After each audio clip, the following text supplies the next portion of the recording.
சூஹோ மேல எனக்கு அதீத நம்பிக்கை இருக்கு, அவனால எனக்கு எந்த ஒரு கெடுதலும் வராது அப்படின்ற மாதிரி நம்ம யோன்ஹோ சூஹோவை பிளைண்டா நம்பி சூஹோவோட அந்த கீயை ஏத்துக்கிறாப்ல. இப்படி சூஹோ யோன்ஹோ மேல அந்த கீயை இன்சர்ட் பண்ணோன்னே யோன்ஹோக்குமே அந்த பழைய மெமரிஸ்லாம் ஞாபகத்துக்கு வந்துடுது. அந்த பழைய மெமரிஸ்ல யோன்ஹோ எவ்வளவு ஒரு கோவமான ஆளா இருந்திருக்காருன்றதெல்லாம் அவருக்கு ஞாபகத்துக்கு வந்தோடனே மனுஷன் அப்படியே தேம்பி தேம்பி அழுக ஆரம்பிக்கிறாப்ல. இப்படி யோன்ஹோ அழுகிறத பார்த்தோன்னே நம்ம மீஹோ எனக்குமே அதை இன்சர்ட் பண்ணுங்க, நானுமே அந்த பழைய மெமரிஸ்லாம் தெரிஞ்சுக்கணும்னு ஆசைப்படுறேன் அப்படின்ற மாதிரி சூஹோ கிட்ட சொல்ல நம்ம சூஹோ மீஹோ மேலேயுமே இன்சர்ட் பண்ண வரான். பட் இப்படி மீஹோ மேல சூஹோ அந்த கீயை இன்சர்ட் பண்ண வரும்போது நம்ம தூதுவனுக்கு அப்படியே பயத்துல வேர்த்து கொட்ட ஆரம்பிக்குது. பிகாஸ் தூதுவன் வேற ஒரு உலகத்துல இருந்து வந்தவன் இல்ல, அவனுக்கு இந்த உலக ரீசெட் ஆன விஷயம் எல்லாம் தெரியாது. சோ சூஹோ தூதுவ மேல அந்த கீயை இன்சர்ட் பண்ணானா நம்ம தூதுவனுக்கு எந்த ஒரு பாஸ்ட் மெமரிஸுமே இருக்கா இல்லையா, அதனால சூஹோ ஈஸியா தூதுவனை ஐடென்டிஃபை பண்ணிடுவான்ற பயத்துல நம்ம தூதுவை என்னென்னமோ யோசிக்க ஆரம்பிக்கிறான். சூஹோ என்ன கண்டுபிடிச்சிட்டானா நான் இவங்களை எதிர்த்து இப்பவே ஒரு வார கிரியேட் பண்ற மாதிரி இருக்கும், என்னோட கண்ட்ரோல் கீழே இருக்க என்னோட பிலீவர்ஸ் யூஸ் பண்ணி இவங்களை அடிச்சு நல்லா தோக்கடிக்க முடியுமா, அதுக்கு வாய்ப்பே இல்ல.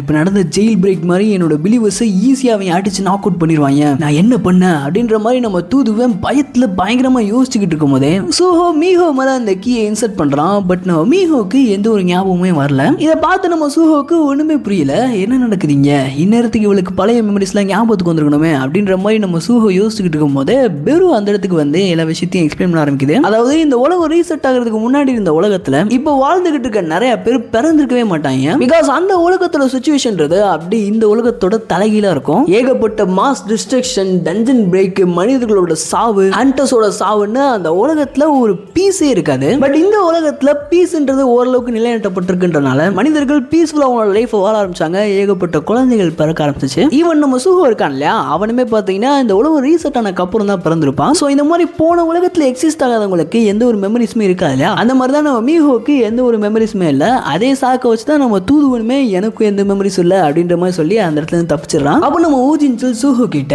ஹண்டர் சங்ஜினு சூஸ் பண்ண இந்த பீஸான உலகம் ரொம்ப ஒண்டர்ஃபுல்லா இருக்குல்ல, போன உலகத்துல பிறக்காத ஏகப்பட்ட உயிர்கள் இந்த உலகத்துல பிறந்து ரொம்ப ஹாப்பியா வாழ்ந்துகிட்டு இருக்காங்க, இதுதான் ஹண்டர் சங்ஜினு எதிர்பார்த்த அந்த சாய்ஸ் போல அப்படின்ற மாதிரி நம்ம ஊஜின்சல் சூஹோ கிட்ட சொல்ல. அப்போ நம்ம சூஹோ இது எங்க அப்பாவோட சாய்ஸா அப்படின்ற மாதிரி அவன் முன்னாடி இருக்கவங்கள பாக்குறான். அவங்க எல்லாருமே சந்தோஷமா இருக்கிறத பார்த்த நம்ம சூஹோக்கும் சந்தோஷமாகுது. அப்போ நம்ம சூஹோ அங்கிருந்து எல்லாருக்கிட்டையுமே வெளி உலகத்தோட கார்டன் நம்ம உலகத்தை இன்வைட் பண்ண விட்டோம்னா அவன் நம்ம உலகத்தை மொத்தமா அழிச்சிருவான். சோ எனக்கு மொத்தம் 3 கோல் இருக்கு. ஒன்னு நான் என்ன நானே ஸ்ட்ராங் ஆக்குறது, என்னோட பவர்ஸை க்ரோத் பண்றது. ரெண்டாவது அவுட்டர் கார்டு எதிர்த்து சண்டை போடுறதுக்காண்டி இந்த உலகத்தை சண்டை போட தெரிஞ்ச எல்லாத்தையுமே ஒன்றிணைக்கிறது. மூணாவது இந்த உலகத்துல சுத்திக்கிட்டு இருக்க இட்டாரிம்ஸோட தூதுவனை டிஃபீட் பண்றது. இந்த 3 கோல்ஸ் நான் அச்சீவ் பண்ணதுக்கு அப்புறம் அவுட்டர் கார்ட்ஸ் எதிர்த்து தனியா சண்டை போட்டுக்கிட்டு எங்க அப்பாவுக்கு ஹெல்ப் பண்றதுக்காண்டி நான் போயிருவேன். சோ நம்ம உலகத்தை காப்பாத்துறதுக்காண்டி உங்களோட ஸ்ட்ரென்த் எனக்கு லென் பண்றீங்களா அப்படின்ற மாதிரி நம்ம சூஹோ கேட்கற மாதிரி காமிக்கிறதோட அப்படியே கட் பண்ணி இந்த பக்கம் ஊருக்குள்ள காட்டுறாங்க. அப்போ ஊருக்குள்ள நியூஸ் சேனல்ஸ் எல்லாத்துலயுமே இந்த மாதிரி அந்த ஜெயில் பிரேக்ன்றது நடந்துச்சு இல்லையா, அந்த ஜெயில் பிரேக்கை பத்தி பேசிட்டு இருக்காங்க. ஜெயில பிரேக் பண்ணி வெளியே போன எஸ்கேபிஸ்ல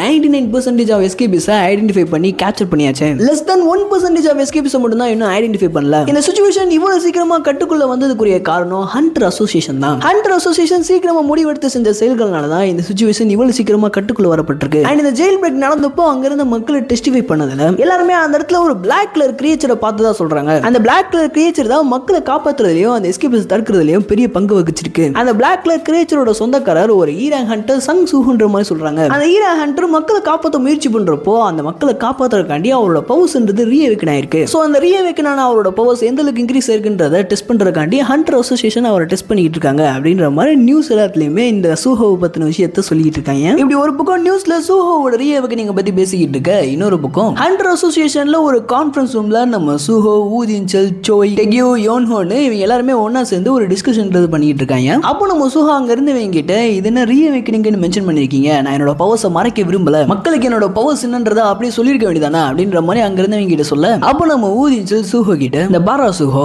ரீஅவேக்கனிங்ன்றது பெருசா எங்கேயுமே நடந்தது கிடையாது, ஆனா மக்கள் இது எல்லாத்தையுமே கேள்விப்பட்டிருக்காங்க. ஆனா இந்த பவர் growthன்ற விஷயத்தை மக்கள் யாருமே கேள்விப்பட்டது கிடையாது. நீ நேச்சரோட லாவை பிரேக் பண்ணி உனக்கு பவர் growthன்ற விஷயம் இருக்குன்றது மக்களுக்கு தெரிய வந்துச்சுன்னா மக்கள் யாரும் உன்னை ஏத்துக்க மாட்டாங்க. சட்டத்திட்டத்துல அது ஒரு மிகப்பெரிய கலவரத்தை ஏற்படுத்தும். ஒருத்தனும் ஒரு விதமா உன்னை ஜட்ஜ் பண்ணுவான். உன்னோட 3 கோல்ஸ் நீ அடையிறதுக்கு ஜஸ்ட் உன்னோட பேஷன் மட்டும் போதாது. இட்டாரி எதிர்த்து சண்டை போறதுக்கு உனக்கு உண்மையாலேயே இந்த உலகத்தோட பவர்ஸ் வேணும்னா நீ எடுக்கிற ஒரு முடிவையும் யோசிச்சு முடிவெடு. நீ எடுக்கிற ஒரு முடிவுகளும் மக்களோட மனசை இன்ஃப்ளூயன்ஸ் பண்ணி அந்த மக்களை உன்னோட ஆசைகள் உன்னோட டிசிஷனை ஃபாலோ பண்ண வைக்கணும் அப்படின்ற மாதிரி நம்ம ஊஜின்சல் அண்ட் சோய் 2 பேருமே சூஹோ கிட்ட சொல்ல, இதை கேட்டு நம்ம சூஹா மனசுக்குள்ள இவர் சொல்றது எல்லாமே கரெக்ட் தான், இதுல நான் எந்த ஒரு ஆர்குமெண்ட்டுமே பண்ண முடியாது, என்னோட கோல்ஸ் நான் அச்சீவ் பண்றதுக்கு நான் லெவலப் ஆகுறது மட்டும் போதாதுன்றத நான் ஏற்கனவே ரியலைஸ் பண்ணிட்டேன். என்னால இதை தனியா செய்ய முடியாது, எனக்கு எல்லாரோட ஸ்ட்ரென்த்தும் தேவை அப்படின்ற மாதிரி நம்ம சூஹா மனசுக்குள்ள நினைச்சிட்டு வெளியே அங்க இருந்தவங்க எல்லார்கிட்டயுமே நீங்க எனக்கு இப்படி அட்வைஸ் பண்றீங்கன்னா நீங்க எனக்கு ஹெல்ப் பண்ண ஒத்துக்கிறீங்களா அப்படின்ற மாதிரி நம்ம சூஹா அங்க இருந்தவங்க கிட்ட கேட்க, அப்ப அங்க இருந்த பெக் யோன்ஹோ அஃப்கோர்ஸ் நான் உனக்கு ஹெல்ப் பண்ணாம வேற யார் உனக்கு ஹெல்ப் பண்ண போறா, நீ சங் இல்வானோட பேரன் அண்ட் நீ சங் ஜின்வு அதாவது மனித இனத்தோட ஹோப்பா இருக்கக்கூடிய சங் ஜின்வுவோட மகன்றதையும் தாண்டி உன்னோட ஒரு சில ஆக்ஷன்ஸ் என் மனசை தொட்டுச்சு, அதனால ஒயிட் டைகர் கில்ட் உனக்கு எப்போதுமே சப்போர்ட் பண்ணும் அப்படின்ற மாதிரி பெக் யோன்ஹோ சொல்ல, அதே சமயத்துல நம்ம சோய் சூஹோ கிட்ட ஈவன் சங் ஜின்வுவே இந்த இட்டாரம் சேர்த்து சண்டை போறதுக்கு கஷ்டப்படுறானா, என்னால உனக்கு என்ன ஹெல்ப் பண்ண முடியும்ன்றது தெரியல, பட் இந்த உலக அழியறத பார்த்துட்டு என்னால சும்மா இருக்க முடியாது, சோ ஹண்டர் கில்ட் உனக்கு கோஆபரேட் பண்ணும் அப்படின்ற மாதிரி நம்ம சோய் சொல்ல, அந்த இடத்துல சூஹோக்கு சப்போர்ட் பண்ணாம மிச்சிருக்குது ரீப்பர் கில்ட் தான், அதாவது எஸ் ஹண்டர் லிம்டெக்யூ. அப்போ லிம்டெக்யூக்கு சூஹோ என்னதான் நல்லவன்றது தெரிஞ்சிருந்தாலும் அவர் மனசு கேட்காம சூஹோ கிட்ட வரிசையா 2-3 கேள்வி கேட்கறாப்ல. அதுல முதல் கேள்வியை கேட்டோடனே அங்க இருந்து எல்லாரும் சமோஷா கைறாங்க. அப்படி அவர் என்ன கேள்வி கேட்டிருந்தானா, நீ தான் மிங்ஸுங்க கொன்னியா அப்படின்ற மாதிரி சூஹோ கிட்ட லிம்டெக்யூ கேட்க, அப்போ சூஹோமே கொஞ்சம் கூட யோசிக்காம ஆமா நான் தான் கொண்டேன் அப்படின்ற மாதிரி பதில சொல்றான். அந்த நேரத்துல எக்ஸாக்டா லே மிங்ஸுக்கு என்ன நடந்துச்சு, மிங்ஸுங் ஸ்டார் டஸ்ட்டுக்கு அடிக்ட் ஆகி இட்டாரிம்ஸோட தூதுவனால பொசஸ் பண்ணப்பட்டான், நீ எதுக்கு அவனை தேடி போன, மிங்ஸுங் தூதுவன் கூட கோஆபரேட் பண்ணிட்டு இருந்தான், அதனால அவன் கிட்ட இருந்து ஏதாச்சும் இன்ஃபர்மேஷனை கலெக்ட் பண்றதுக்காண்டி தான் நான் அந்த இடத்துக்கு போனேன், மிங்ஸுங் எதுக்கு தூதுவன் கூட கோஆபரேட் பண்ணா அப்படின்ற மாதிரி நம்ம சூஹோ லிம்டெக்யூ வரிசையா கேள்வி கேட்க கேட்க அதுக்கு வரிசையா பதில் சொல்லிக்கிட்டே வரான். அப்ப இந்த பதில்கள் எல்லாத்தையுமே கேட்டு நம்ம லிம்டெக்யூ சூஹோ மேல எந்த தப்பு இல்லைன்றது எனக்கு தெரியுது,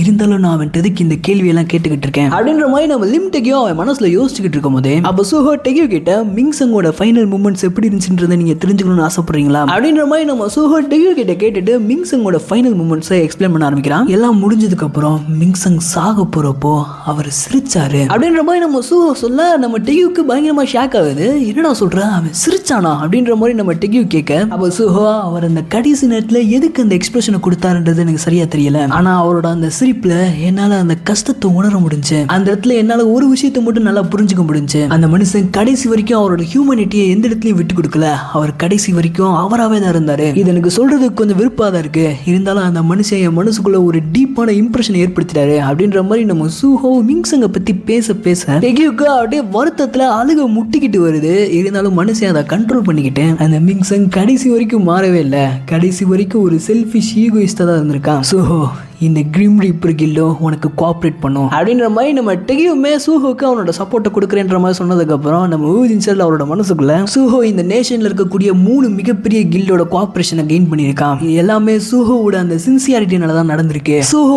சங்ஜின்வு கிடையாது, இருந்தாலும் சங்ஜின்வு முன்னிருந்து நடத்தின பேட்டில் ஃபீல்ட்ல ஃபியர்ஸ்ஃபுல்லா சண்டை போட்ட இந்த ஹண்டர்ஸோட பழைய நாட்களை சூஹோ மறுபடியும் ஞாபகப்படுத்தியிருக்கான். ஸோ இனிமேல் இந்த உலகத்துக்கு சூஹோ எந்த மாதிரியான காத்தை கொண்டு வர போறான்றதை பார்க்கறதுக்காண்டி நான் ஈகரா வெயிட் பண்ணி இருக்கேன் அப்படின்ற மாதிரி நான் ஊஜின்சல் அவர் மனசுல நினைச்சுக்கிட்டு இருக்கேன். அப்போ நம்ம சூஹோ அவனோட பிளான் என்னன்றதா அங்கிருந்து எல்லாத்துக்கும் எக்ஸ்பிளைன் பண்ண, அதை கேட்டு அங்கிருந்து எல்லாரும் ஷாக்ல அப்படியே மூழ்கி போறாங்க. ஆக்சுவலா நம்ம சூஹோவோட பிளான் என்னன்னா, இந்த ஃபீல்ட் டைப் டஞ்சன்லாம் இருக்கு இல்லையா, அங்கதான் பாத்தீங்கன்னா ஸ்டார் டஸ்ட் ஃபேக்டரியை ஒளிச்சு வச்சு அங்கதான் ஸ்டார் டஸ்ட்டை கிரியேட் பண்றாங்க. ஸோ இந்த ஸ்டார் டஸ்ட் சர்க்குலேஷனை குறைக்கிறதுக்காண்டி இந்த ஃபீல்ட் டைப் டஞ்சன் எல்லாத்தையுமே ஒன்னொன்னா கிளியர் பண்ண ஆரம்பிச்சோம்னா ஸ்டார் டஸ்ட் ஃபேக்டரியை ஓரளவுக்கு ஈஸியா கண்டுபிடிச்சிடலாம். அப்படி கண்டுபிடிச்சிட்டோம்னா ஸ்டார் டஸ்ட்டை ஒளிச்சிடலாம். அதே சமயத்தில் நம்ம சூஹோ ஒரு க்ரோத் ஆகக்கூடிய ஹண்டர்ன்றனால அவன் ஒத்தாலா இந்த ஃபீல்ட் டைப் டஞ்சனை கிளியர் பண்ண சூஹோவோட பவர்ஸ்மே பயங்கரமா இன்க்ரீஸ் ஆகும். சொல்லப்போனா ஒரே கல்லில் 2 மாங்காட்ற மாதிரியே சொல்லலாம். சூஹோ இந்த ஃபீல்ட் டைப் டஞ்சனை கிளியர் பண்ண ஸ்டார் டஸ்ட் டிஸ்ட்ரிபியூஷனும் கம்மியாகும். அதே சமயத்தில் இவனோட பவர்ஸ்மே பயங்கரமா இன்க்ரீஸ் ஆகும். பட் அதில் இருக்க ஒரு டிஸ்அட்வான்டேஜ் என்னன்னா, மேக்ஸிமம் எல்லா கில்ஸுக்குமே பார்த்தீங்கன்னா இந்த ஃபீல்ட் டைப் டஞ்சன்ல தான் அதிக இன்கம்ன்றது வருது. அதாவது இந்த ஃபீல்ட் டைப் டஞ்சன்ல கிரியேட் ஆகிற இன்ஃபினிட்டான மானா கிறிஸ்டல்ஸ் வச்சு தான் இந்த ஹண்டர் கில்ட் எல்லாமே காசு பார்த்துக்கிட்டு இருந்தாங்க. பட் நம்ம சூஹோவோட பிளான் இவங்களோட இந்த மேஜர் இன்கம்ல அடி போறதுனால தான் நம்ம கில்டு மாஸ்டர்ஸ் எல்லாமே பயங்கரமா ஷாக் இருப்பாங்க.